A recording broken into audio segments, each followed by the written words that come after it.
This crime is a double-edged sword with two victims, the scam victim and the traffic victim. When HRC first reported on this issue in 2022, it was estimated that there were tens of thousands of victims in these compounds. However, in 2023, the UN estimated that there are actually hundreds of thousands, with 120,000 in Myanmar alone. These victims come from all over the world. Initially, victims came from Southeast Asia, but now victims are coming from Europe, America, and Africa. HRC has identified victims from over 20 nationalities, and the UN over 40. These victims are lured in by false job opportunities online, and unlike other forms of trafficking, these victims are often well-educated, tech-savvy, and can speak multiple languages. They're deceived into thinking they'll be working in marketing or IT jobs, only for their passports to be confiscated and brought to compounds where they are told they must defraud people. So a colleague of mine at HRC, who's actually a survivor of these compounds, has described them as hell. From his testimony and countless others, the trafficking in these compounds is clear. Victims must work 16-hour days. If they don't perform their crimes efficiently, they suffer from physical, sexual, and psychological violence. They're often sold between their compounds and held in debt bondage, which means they must work to repay their debts. They're not able to escape as the compounds are guarded in areas where they are vulnerable and have little opportunity to find help. On the screen here, you can see an example of one of the compounds and just the growth. In 2020, there's basically nothing there. And in 2023, there's almost a small city of these trafficking compounds with thousands of victims here. So these compounds primarily exist in Southeast Asia, in the Mekong region.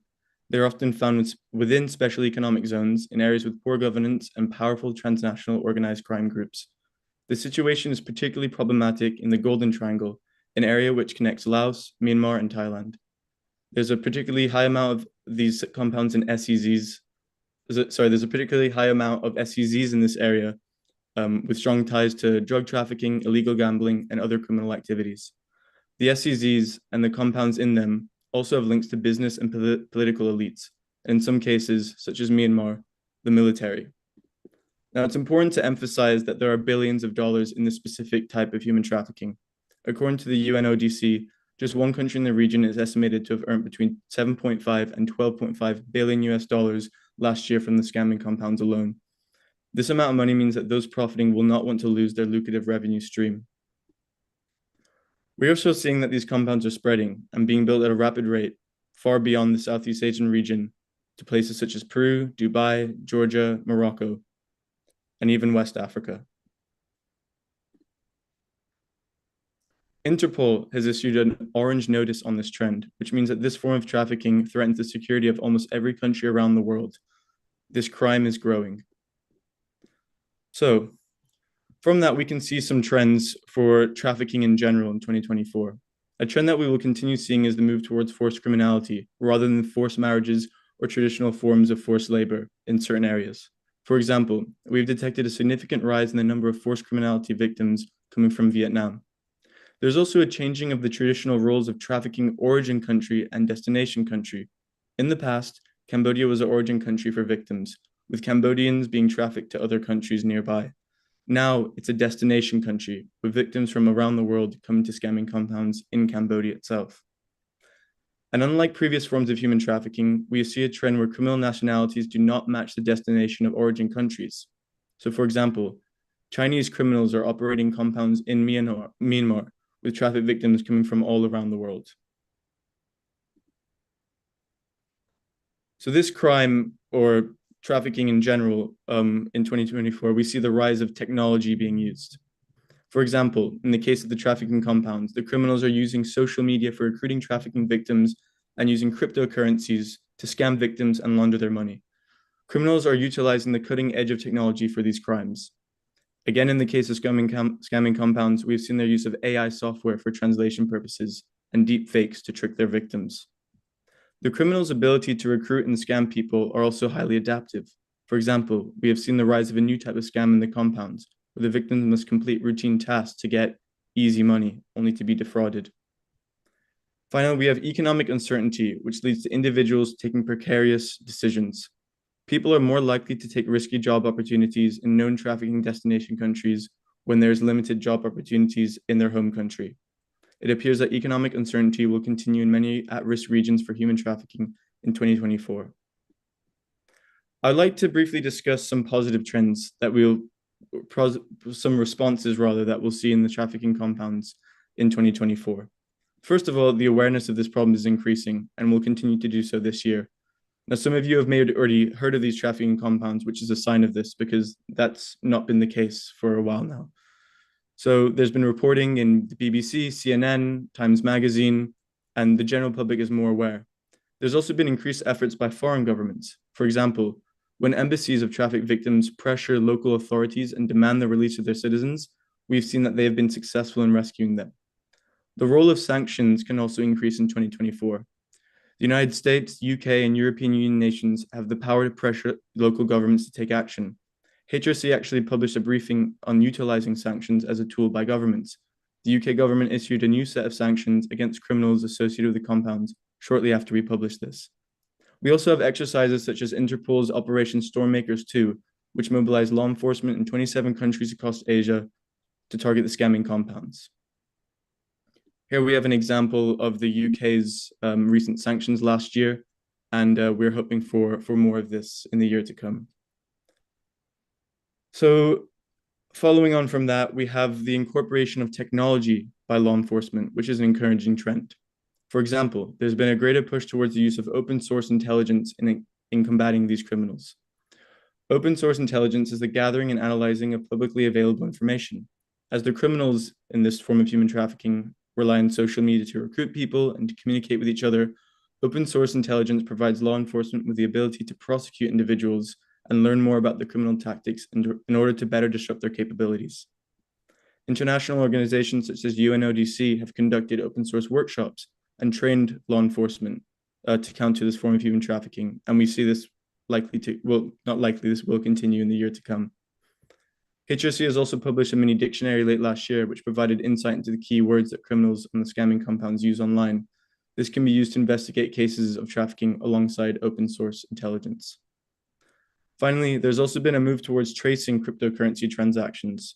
Criminals of this form and other forms of human trafficking often use crypto to launder their money. In part, this is believed because they believe it's untraceable, but this is not true. We can expect more headlines, such as the one in this slide, as the authorities catch up in their abilities to trace cryptocurrencies and tie them to the criminals of the scamming compounds. On a final note, there are some barriers. I know I posed some opportunities there, but the reality of the situation is that there are quite a few barriers that will curtail the success of these responses. The cross-border nature of these crimes is difficult for prosecutions. There's language barriers, there's the digital nature of this crime, and jurisdictional difficulties. Government attitudes will also present challenges going forward. Traffic victims are coming from countries where their governments have done little to help their citizens abroad. These governments may refuse to acknowledge the presence of their citizens in these compounds or even the crime itself. In some cases, they don't have representatives in the countries with the compounds. Ethiopia, for example, does not have an embassy in Myanmar. Local authorities and Border Patrol also tend to treat victims as criminals. They can be locked up, fined, and held in detention centers. This violates the non-punishment principle, a UN principle which aims to prevent the prosecution of trafficking victims in forced criminality. So there's still scope for this crime to continue growing, as there's so much money at stake, people are desperate for jobs, and these criminals are highly organized. In 2024, hopefully the counter-trafficking community can come together and find innovative solutions to tackle this crime. Thank you very much. I'm George Hancock, as I've said, with HRC, and you can find some of our details below. Thank you. Thank you for your time. Thank you, George. This was super interesting. Thank you for sharing with us all the work that Humanity Research Consultancy has been doing on this crucial topic. And I will now invite Shilian to take the floor and share with us about human trafficking from a Nigerian perspective.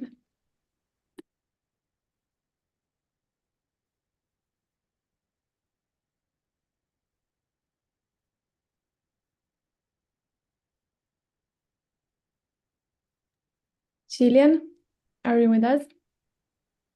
Yes, I am. Hi, everyone. Thank you, Orion. I don't know if I'm getting that right for this opportunity to be here. Thank you so much, Mata. Human trafficking trends in 2024 in Nigeria. Basically, there are certain trends that the organizations and the government has paid attention to, but there is a little shifting in 2024. We've seen the shift between 2023 and is really increasing in 2024. The first one I would like to talk about is familial trafficking. The reason why this is a major concern for me is because of the fact that a lot of persons do not pay attention to it.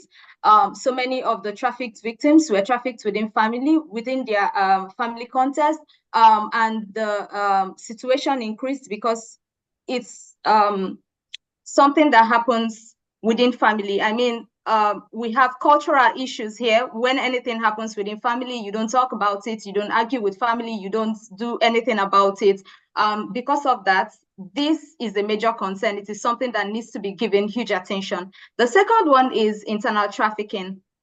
Because the government and the agencies are paying attention to external trafficking, there is a high rate of internal trafficking going on, and these victims are used for domestic servitude, baby factories. We've discovered that there are a lot of baby factories recently within Nigeria, and then majority of them are used for forced prostitution. We've also found out that there is a huge use of the social media right now to recruit victims. So because everyone is on the social media platforms, everyone is desperate. A lot of people want to get better life. You are working really hard on social media. And so these traffickers have started using social media mostly for their recruiting. So they hardly go into the places where we used to know them to get their victims from. But now they use the social media platforms to get their victims.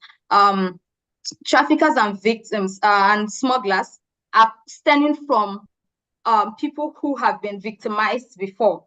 This is a major concern for me. I have a belief that hurt people tend to hurt others. And so traffickers are people who've experienced it, who didn't have adequate orientation, who've not been educated, who've not been informed about how this is a crime.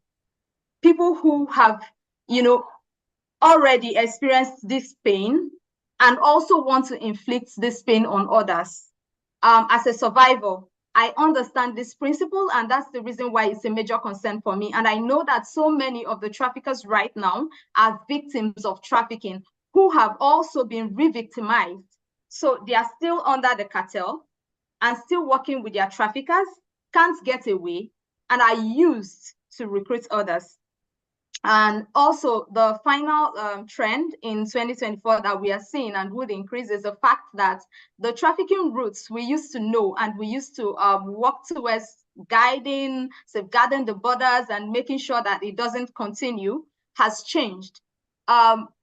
The regions where we've talked about over time, since about my trafficking experience happened in 2017, and since 2017 till date, I've seen a lot of conversation about these environments where these traffickers operate and where they take these victims to. It's no longer as loud as it is. And so these traffickers have changed their routes. They understand that there is a lot of awareness about these environments, and so they are going to environments where there is less conversation, where there is less awareness about. And so it needs to be paid huge attention. It is still happening within Africa. They are still taking people within from Nigeria to Europe and to the Middle East, but not to the countries where we've always talked about, oh yes, trafficking is happening in Libya, but not, they are no longer focusing their attention in those places where we've been talking about. So I think there is need for us to increase our awareness about these places.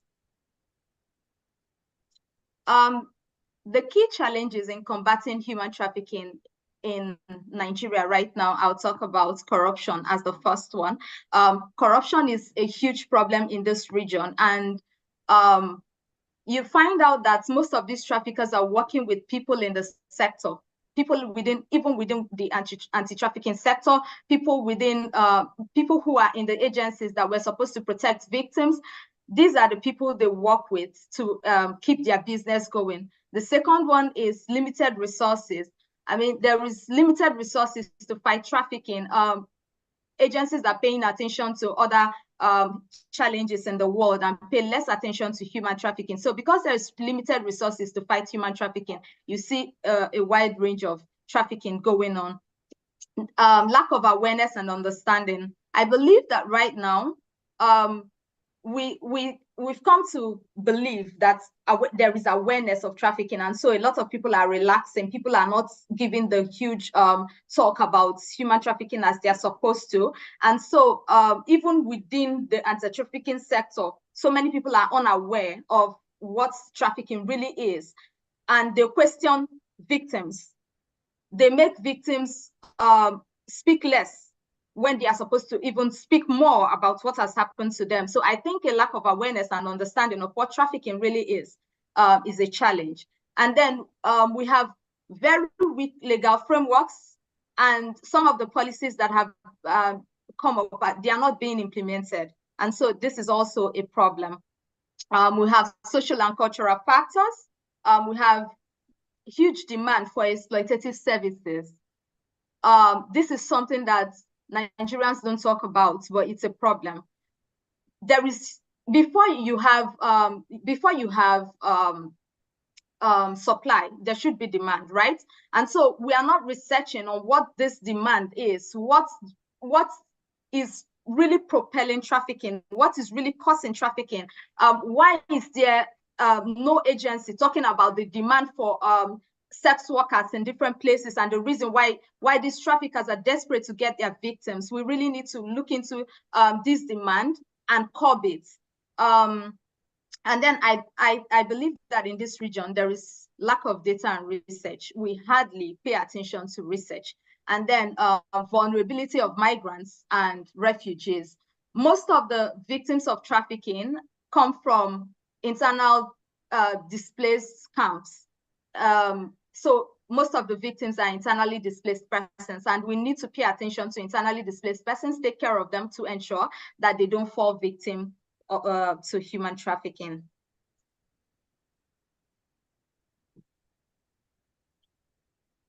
Some of the policies that I have seen that has worked within Nigeria so far is policies that criminalize certain human trafficking forms, and also that penalizes traffickers. Some, not all, because there's just a wide range of policies here and there, but then there is limited implementation of these policies. And then I've seen that there is also strong strengthening of the borders. There is recently the agencies that are involved in border control, they are really working hard to ensure that these borders are not as porous as they used to. And I can attest to the fact that it's not as porous as it used to. When I traveled in 2017, the border was porous. Nobody checked my documents, so it was easy. But right now, there is serious check going on. So these policies are actually working at the moment. What we've seen happening that has really helped: community engagement, victim support. There are agencies that have also tried to ensure that communities are supported and engaged with, to ensure that trafficked victims are given adequate support. Law enforcement has been strengthened, and there is cross-sector partnership happening. So that's really something to applaud within this system. And there's shelter and safe houses. When I came back in 2017, I was made to go back to where my trafficking experience happened. But now, because of the involvement of survivors, there is safe houses, there are psychosocial support programs going on, there is skills training and empowerment for survivors who are returning, there is awareness, and there are prevention campaigns happening all over Nigeria, and that's really encouraging. There are legal assistance, but I think there is a need to talk more about those legal assistance, because most of these traffic victims do not really know what this assistance is. There is long-term support. We've always spoken about it as survivors, and I can see that there are organizations that are really paying attention to what we've said and what we've cried about, what we've complained about, that we really need to see, and those things have increased so far. Talking about the role of survival leaders in the fight against human trafficking, I want to talk about what we've done so far, what we as survival leaders have tried to do within this region. Survival leaders have paid so much attention to awareness raising, and that is really encouraging for me, because I feel like a lot of survival leaders have come up to say, oh, this is what happened to me, especially using the same medium that traffickers are using to get their victim, for instance, the social media. This is really important to me. I see survival leaders rising, having huge platforms to speak and tell their stories, tell their experiences, regardless of how they are being treated or judged. This is important.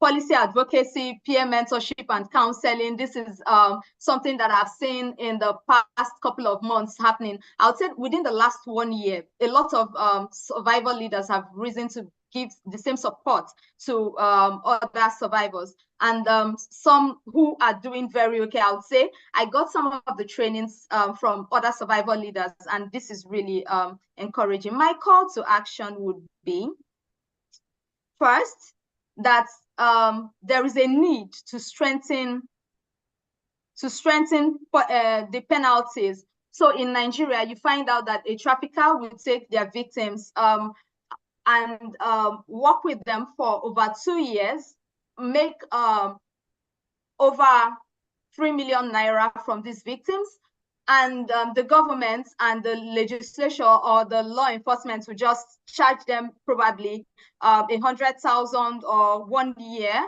in prison.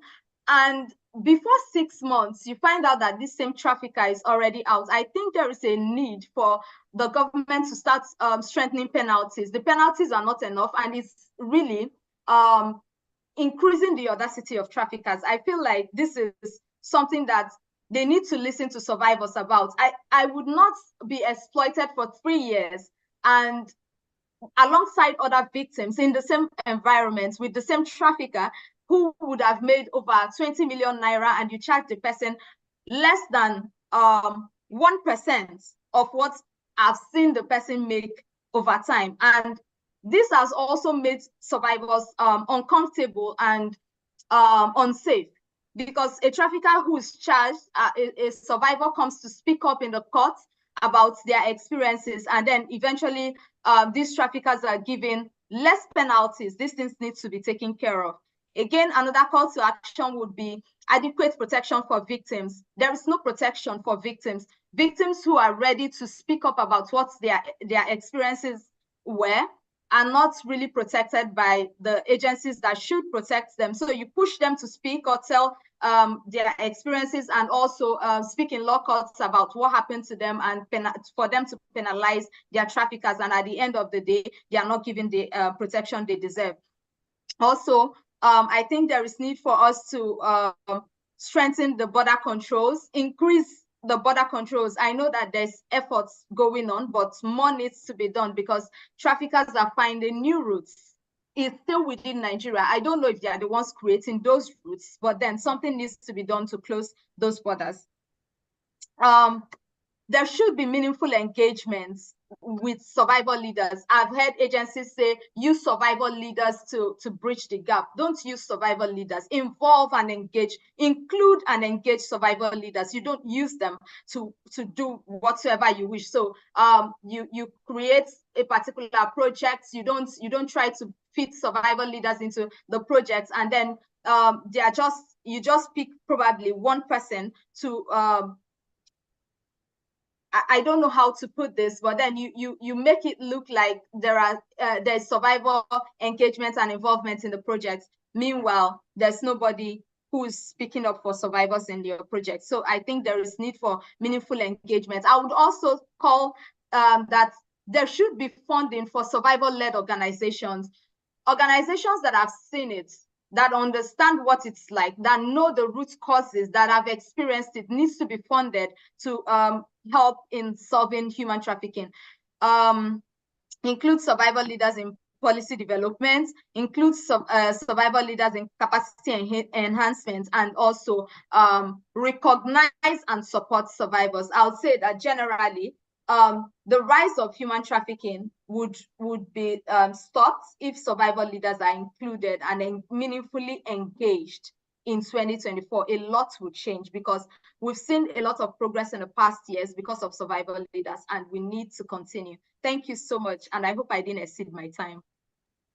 Thank you so much, Shilian. This was a super interesting overview of the trafficking landscape in Nigeria, including what is going better and what needs to be improved further. I will now invite Suti to take the floor. Yeah. Well, first of all, thank you, OPI and Martha, for inviting me to this webinar this evening. And I'm really pleased to be a part of this esteemed group of speakers. Now, I'll be talking to you more from the prevention and policy perspective. Now, I have been working on the human trafficking field for over 12 years now, or first 7-8 years as a journalist reporting for various international media before getting into research. Now, over the last few years, there has been a lot of interest on modern slavery. And academics, policymakers, everyone is talking about it, and there's a new kind of funding and research that's happening. But most of these research ideas are conceived in the global north. And the question is, does it really help when it actually comes down to helping people on the ground? So in 2022, funded by the Modern Slavery Human Rights and Policy Center and hosted by the University of Liverpool, there was this concept of engaging, how does engagement of survivors in policy and programs look like? Now, this is quite a big thing, in engagement of survivors in policy and programs. It's in English. So I did a kind of a rapid kind of a study in India, Nepal, and Bangladesh to really understand, do people actually understand these terms? People who are actually on the ground, the frontline organization. The answer was not really. I mean, they really didn't understand because the terminology is so huge. But then last year, I went to the ground in a very frontline organization.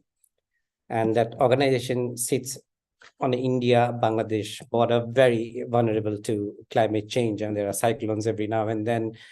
Poverty is rampant. The border is porous. And the local media, the national media in India says that around 2,000 to 3,000 women and girls are trafficked from that area every single year. So I kind of did a scoping work and found a frontline organization. Now, frontline organizations are organizations that are working right in the source area, which is a source of human trafficking. And the study was important because, to understand the contextual challenges and the possibilities of engaging survivors in human trafficking policies, and also to understand the knowledge gap between national and international best practices and the local experiences of the local grassroots organizations.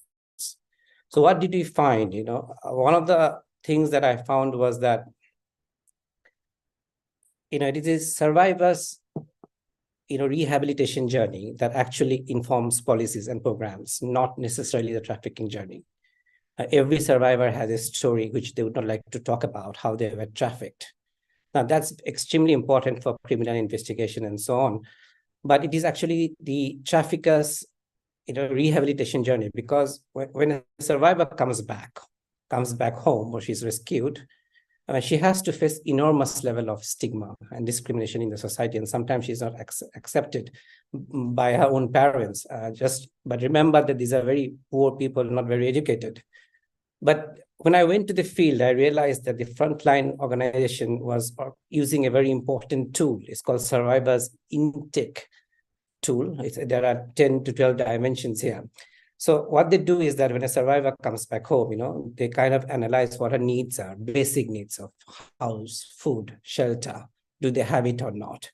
Physical and development needs. Sometimes she lands up in very difficult places. Sometimes she's, goes through rape and other kinds of physical violence. How is she coping with that?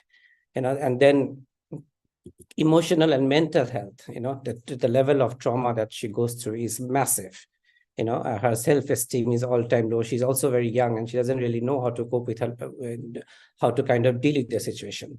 Sometimes many of the survivors that I have come across are school dropouts. I mean, they drop out of school and suddenly when they come back, the education institution they're affiliated with are not interested in taking them back.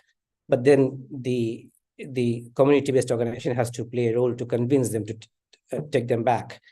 Some survivors who are adults, the big problem is the livelihood, work and income. That's one of the biggest requirements of the survivors.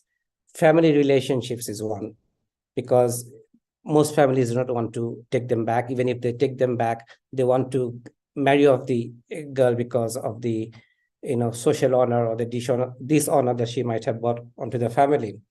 Social relationships, recreational needs, because like all of us is a human being and she has recreational needs. Legal aid and support, the justice, how to lodge a complaint with the police and how to find an FIR.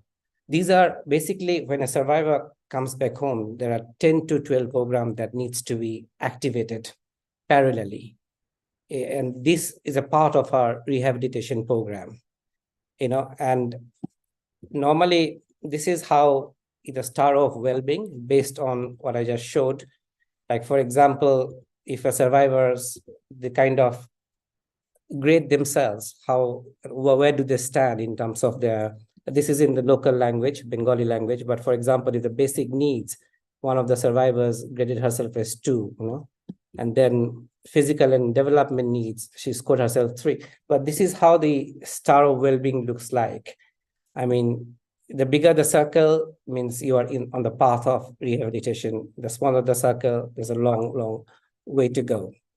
But how do actually survivors engage in policy and programs? And in India and the South Asian region, this is how it looks like. Like, if you are a survivor, and if you're working with a community-based organization, the thing is that when you need food, housing, or health needs, you reach out to, there are 4 levels of governance in India and Bangladesh and Nepal. Like, for example, if you need housing, you have to reach out to the block development office, which is at the village level. Now, this process, the fact that housing facilities are available is something most people would not know. But because you're a survivor, with the help of community-based organization, you start demanding your rights, your food, your housing and health. And in the process, you learn how to kind of work with the policies that translate into schemes. Like, if I'm a survivor, and if I need a house, the CBO would direct me how to actually file an application and how to apply for housing. Now, that is a very vital need. Similarly, in terms of policies, like if I'm a survivor, I would not know how to go to a police station and file a report, or how do I get victim compensation. These are very torturous and cumbersome process. But with the help of a community-based organization, the survivor, for the first time, from being a normal, ordinary person, once she is back, she is forced, or if she wants to, she can actually go and ask for victim compensation or even file a police complaint against the trafficker. But this whole experience of survivor interaction with the policy kind of builds the self-esteem of the survivor. She also gains a lot of knowledge in the process because you're learning, It's kind of like when you go to a foreign country, you sometimes have to apply for a visa, but because you have gone through the process of applying for a visa, you learn the process and you're in a position to help some other survivor, some other person, in this case, some other survivors. And this is how actually engagement with policy and programs takes place. Now, here, this is quite a complex diagram, but what I'm explaining to you, the report is now available online. It's on the Human Rights Policy and Research Center website. It just published last week. So this is here, when a survivor comes back, the community-based organization kind of engages in the secondary level of engagement. They work with survivors here. But when survivors goes through this process, when they join a survivors leaders group, they come back to the community and they do awareness program. That's a secondary level, primary prevention measures. And then you have survivor self-help group, and this is on the right, you have NRLM and bank and all those things. Some of the survivors, they create self-help groups for the livelihood programs. And this is where they start interacting with banks and the government livelihood schemes. But this is quite a process, which is a cumbersome process, and it's a process in which they learn a lot, but it takes quite a time. And this diagram is a bit difficult to explain, but as I said, if you read the report, it'll be much more clear. One more thing that we discovered on the ground is that the use of the terms, most survivors would not like to be called as survivors in this part of the world. They say that we are right holders, not survivors, because our rights as citizens were violated at the first place. The state or the community could not protect us. But when you come back, when you start demanding your rights, a right to live, a right to food, a right to shelter, this is something every citizen is guaranteed under the Constitution of India here. So they like to be called as right holders, really. But having shown this, I mean, this is quite a brief presentation. One thing that I would like to bring to the notice of everyone, especially when you talk about engagement of survivors in policy and program, and is it really going to help? While survivors' engagement in policy and programs are critical, it cannot be the only objective of global programs to tackle human trafficking or modern slavery. Similarly, survivors cannot be the only voice. The cause of human trafficking are interlinked with other social factors such as child marriage, domestic violence, family planning. Therefore, it is imperative to scale up awareness programs to address these issues as well. And therefore, the global policies, programs, donor agencies must strengthen other programs on violence against women, which is very critical, child marriage, and livelihood generation programs. I mean, all these things are pretty meaningless if we do not have a livelihood generation program at the grassroots level. And survivors must receive extensive training on these issues, as well as leadership and management skill if you want to really mitigate human trafficking at some level at the grassroots level. So that's what I wanted to present. Thank you very much. Thank you, Suti, and that was very interesting. I think you threw to us some very interesting concepts that I would be very interesting to hear some of the survivor leaders and the advocates in our audience, how they react to those findings. And I will now go to Catherine to hear about her fascinating research on voluntary repatriation. Thank you very much. Firstly, I would like to thank the Orion Policy Institute for the invitation to join this discussion on human trafficking trends and patterns in 2024. And I would like to start by saying I'm by no means an expert on the whole subject of sex trafficking, but I would like to take this opportunity to share with you about the research I've been doing into the viability of voluntary repatriation as an addition or an alternative to rescue. And this is with particular regard to Nepali women who want to exit situations of commercial sexual exploitation in India. So I've been conducting in-country research for the past 2 years in Nepal, but the origins of this study arose during the preceding 5 years, in which I was engaged in community development work within a large red light area in Kolkata, India. And regarding the trends in sex trafficking between Nepal and India, I would say they remain largely unchanged. There are still thousands of girls and women being trafficked into India from Nepal each year. The majority of these women are still from the Tamang ethnic group. The main source villages are still within Nuwakot and Sindapalchok, which lie to the north of Kathmandu. And the primary destination cities are still Delhi, Mumbai, Kolkata, with the more recent inclusion of Pune.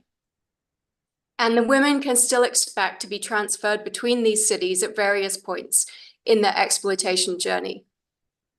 And I would say that the trends in anti-trafficking efforts also remain largely unchanged. Raid and rescue is still the primary approach for helping women exit brothels. And secure housing in Nepal is still the primary means of women accessing rehabilitative services. So in short, the trends are the same. There are still Nepali women in brothels. There are still organizations wanting to rescue them, and there are still secure houses to rehabilitate them. But there are other long-standing trends in the region, trends that are seldom heard, but are clearly audible if you spend sufficient time in the red light communities. Many victims do not want to be rescued. Many victims do not want to be placed in secure housing. And many victims do not see themselves as victims. They see themselves as capable adult women, and they are. And the reality is that the majority of victims will never be rescued. And as these unrescued girls and young women mature, they often develop the resilience needed to function in prolonged situations of exploitation. They are strong and independent. They are capable of decision-making. They value autonomy and choice, including choice over if and when they would like to stop sex work and how they would like to move forward with their lives. And during my time in Kolkata, and since I've been in Nepal, several women have been supported with this voluntary approach to exit, return, and reintegration. And they're doing really well. They're even starting to recommend this type of approach to their sisters and their friends who remain in India as a good way forward. And the research I'm doing now is to provide an evidence base for this type of approach. But it's also to ensure that the voices of women who remain in situations of commercial sexual exploitation are heard by those who have the position and power to influence change. So the Mixed Methods Research Project used semi-structured interviews to collect data from both Nepali women in India and service providers in Nepal.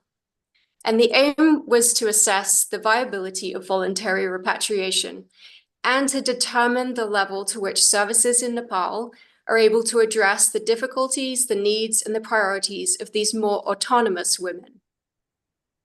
And for clarity, I'm not disregarding the value of rescue. I've seen the newly arrived girls and the young women. I've seen the high level of control they are placed under during the first few years. I've heard them talk about their early experiences in the brothel. And rescue is appropriate and probably the only option for exit during these initial years. But there has to be an alternative for the women who've been in Indian brothels for 5, 10, 20, 30 years. So the first questions in the research were to address the primary foundations of viability. Do women want to stop sex work? Do they want to return to Nepal? And are they even free to make these kind of decisions? And the answer to each was yes. 100% of women said they would like to stop sex work if they were free to do so. 89.5% said they would like to come back to Nepal. And yes, many women are free to make these kind of decisions. 63% of the participants were describing how they're already freely traveling back and forth between the two countries. When they were exploring the things that make it difficult to exit and return, no woman saw anything as impossible to overcome. And the reality is they're already doing it. They are already practicing voluntary exit and return. So the research then focused on identifying the actual difficulties, needs, and priorities of the women, and then comparing these to the perceptions held by service providers in Nepal. The accessibility and suitability of the rehabilitative and reintegrative services was also assessed. And while there was a degree of alignment, there were several areas that could be strengthened within service design. And a few examples of this. Due to the emphasis on rescue, many services are more suitable for children and young women. And service design really needs to reflect the needs of older autonomous women. For example, many women are the main financial providers for their extended family. And when they come back, they need to prioritize paid employment over education and counseling, the two things that are often top priorities for service providers. And with regard to counseling, there are very few women who wish to engage with trauma counseling on their return. In part, they need to establish safety, stability, and community first.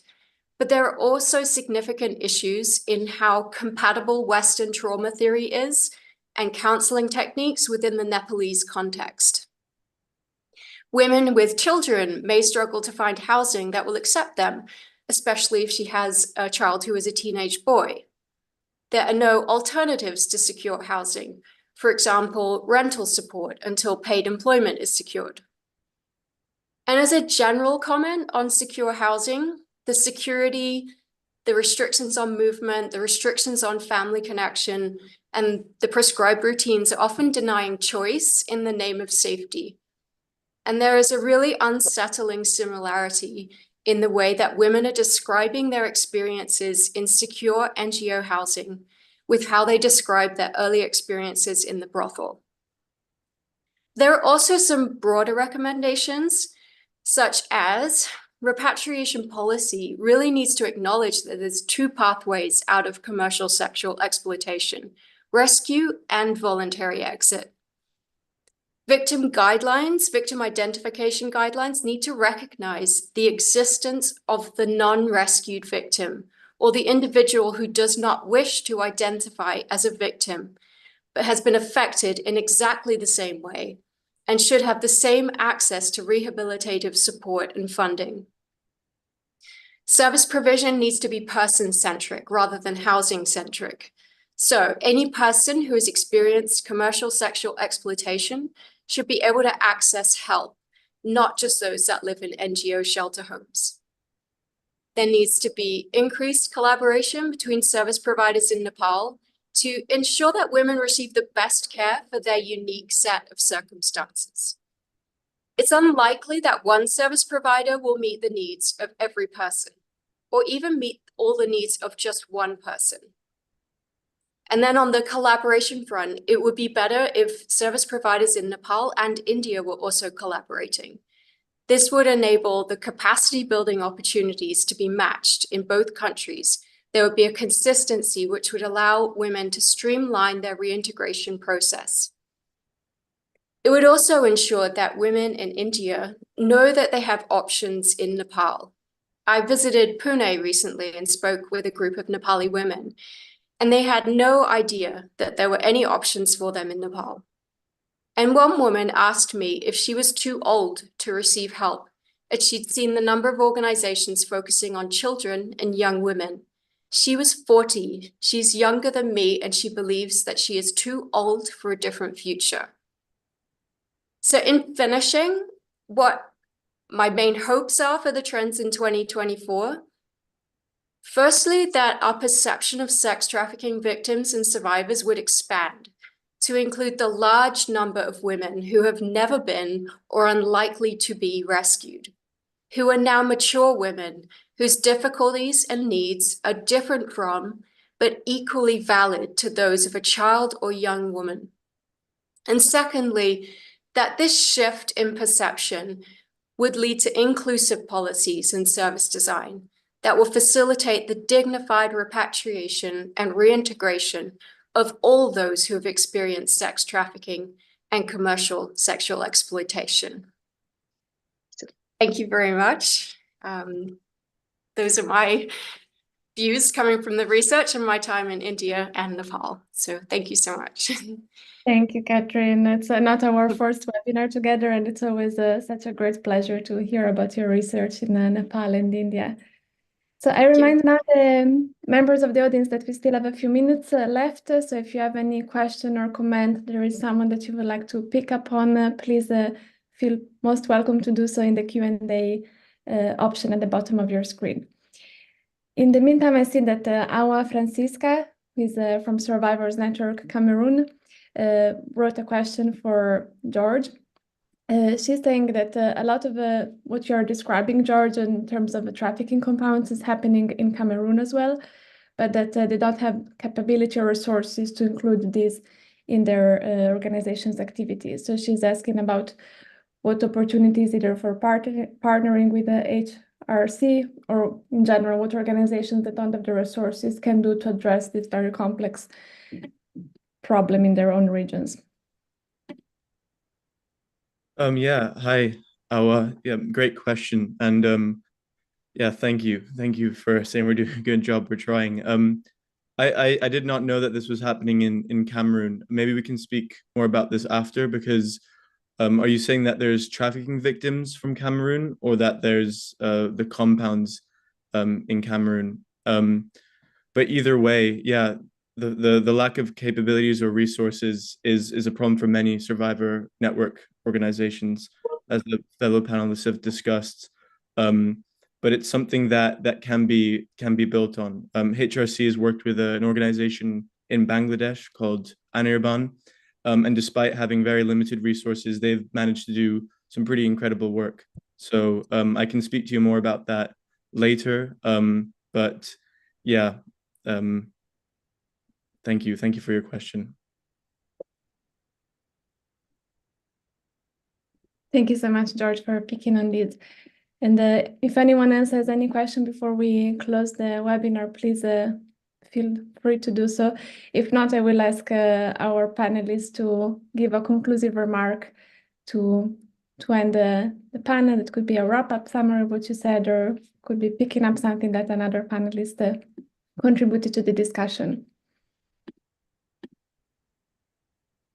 So I think if I can take advantage of my position of moderator to kick off, I think something that I found very interesting that came up in some of your interventions, and that I see working to free the slaves in my day-to-day job, is the role that technologies are playing in the human trafficking landscape. I think it's very worrying, but I think it's also interesting to see how it is not something limited to a specific geography. It is something that we see in many countries, in many regions across the world. So I think it will be interesting to see how we will be able to learn one from the other, learn across organizations, learn across country, learn across regions, to equip ourselves with better tools to deal with this challenge. So I think looking at 2024, I hope that we will be able to use the technology tools to learn from each other and fight human trafficking more effectively. Yeah, Marta, I think that's great. And I think something that I think everyone's spoken about today is the importance of survivor networks, survivor organizations, and just following on from the role of technology, that's something that survivor organizations can also utilize, connecting with each other. You know, organization in Nigeria may be able to learn from what an organization in Nepal does. And today with social media, like this is an opportunity, this is an option that wasn't available before. So like in my presentation, I went through how traffickers in the scam compounds have they used technology. Now we're in an opportunity, a position to use this technology for something good. So I think and the movement is there. Thank you, George. Suti, Catherine, Shillian, would you like to give a final comment before we conclude our panel?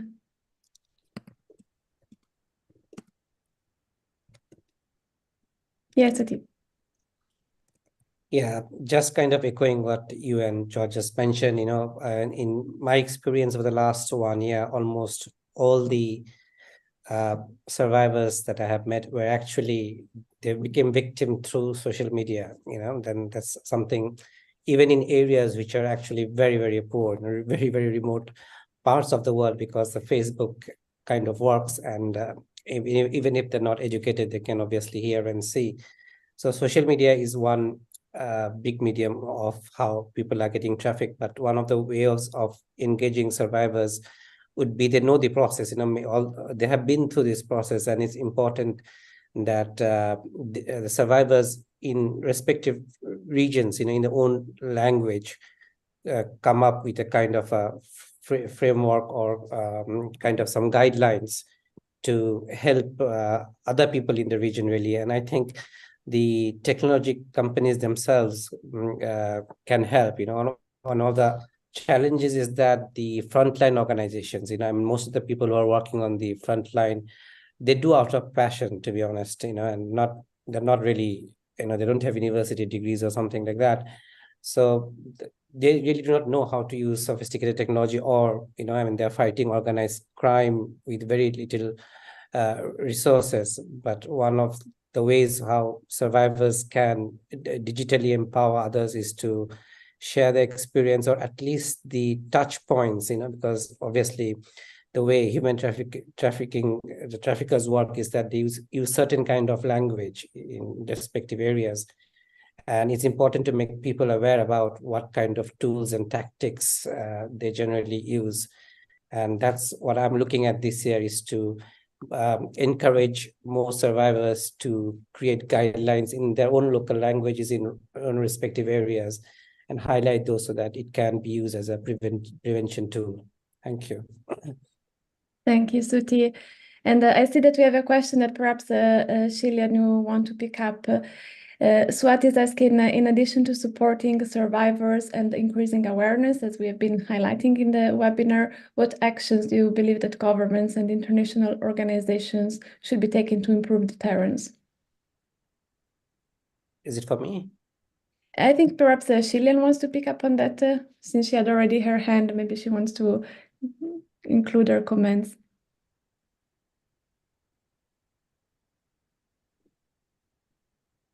Shillian, thank you. Hi. What I want to talk about briefly is I believe that the way traffickers operate is the way we also need to start operating. I mean, traffickers have collaboration. They work together. They team up to fight, to build their networks, to get their victims. They work together. You even from the definition of trafficking, you see that there is a system of working together. And then for us, as people in the anti-trafficking sector, whichever part you're playing, we need to work together. I see a lot of divide, and that's not encouraging for survival leaders. There is a need for us to work the way they are working. They get information from what we are doing. Honestly, as a survivor, I've seen them get information from the work we do, and then develop approach on how to counter what we're already doing. And so it's also okay, it's also good for us to come together. I really feel there is a need for this to happen, for trafficking to reduce in 2024. If we really want to approach trafficking and reduce it, there is a need for strong collaboration or strong collaborative efforts, both in the government sector, between businesses, and also among survival leaders. I think there is a need for such collaboration. That's basically what. Thank you, Shillian. Catherine, would you like to have the last word? No pressure. Yeah, just listening to what everybody's saying. And there are some consistencies in between the regions. There are some things that are different. And I think from what I've learned is we can't be static, whether it's how you perceive who a victim is, who a survivor is, who a trafficker is. It's not static. If you stay in one way of thinking, you will never keep up with it. You will never make an impact. And some of that is going to be about hearing the different voices. So the actual voices of people affected, and all of the people affected, not as like with my research, not just the young ones who are rescued, but the vast majority who are left behind.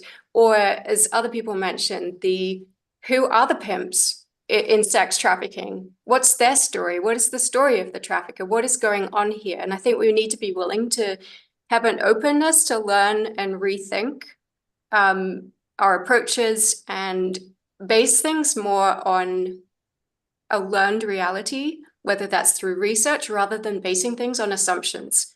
So yeah, that's what I would conclude with. Thank you. Great.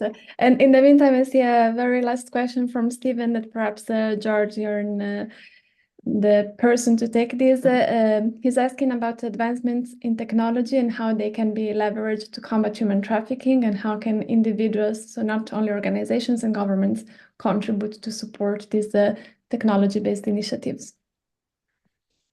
Yeah, that's a great question, Stephen. I tried to touch upon that in my presentation, and I guess from there, in addition to kind of open source investigations, and in addition to my form of human trafficking, that I spoke on, the other forms of human trafficking, recruitment was used on social media. So this analyzing social media trends is definitely something that the government should utilize going forward, but also satellite mapping, looking at, in the case of the compounds, where these compounds are operating, because a lot of them we don't know where they are, and utilizing satellite imagery is one way that technology can be used to enhance our knowledge of the crime. I think that's the key point as well, is a lot of these things will, nothing will really work in isolation, but through using different techniques, methodologies, we can come to like a greater understanding of these crimes and how they work, and that will allow us to better combat them.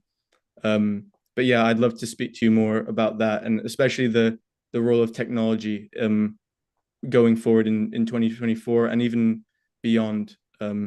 Yeah, thank you. Thank you, George.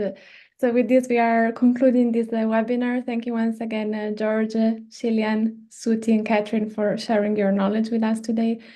This was a very insightful webinar, and I'm sure that everyone is going to leave this session enriched by the conversation that we had. I thank the members of the audience for being with us today and for their questions and comments. And of course, I thank Orion Policy Institute for organizing and hosting this timely webinar. Finally, kindly note that the recording of this webinar will be available on OPI's website, which is orionpolicy.org. And on OPI's website, you can also find all the Institute's analysis and research pieces on different human rights related topics, including human trafficking. I thank you once again for being with us today, and I wish you a great continuation of your day. Bye. Thank you.